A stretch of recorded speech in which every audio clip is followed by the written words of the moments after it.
बातमी आठवले यांनी केलेल्या मागणीची आहे। शिल्लक असलेलं मंत्रिपद रिपाईला द्या अशी मागणी रामदास आठवले यांनी केली आहे। स्थानिक स्वराज्य संस्थेतही रिपाईला जागा देण्याची मागणी आठवले यांनी केली आहे। एक महापौर पद मिळावं अशी मागणी सुद्धा महायुतीकडे रामदास आठवले यांनी केली आहे। 300 पेक्षा जास्त जागा 370-80 पर्यंत मिळतील अशी अपेक्षा होती, पण आम्हाला 293 जागावरती समाधान मानावं लागलं।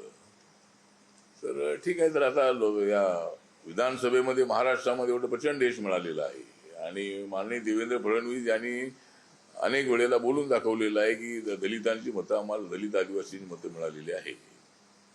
तर त्यामुळे आता राहिलेलं एक जे मंत्रिपद आहे, आता ते मंत्रिपद कोणासाठी ठेवलंय काय मला माहित नाही आहे, म्हणजे एकच मंत्रिपद ठेवलेलं आहे, तर ते मंत्रिपद RPIला द्यावं।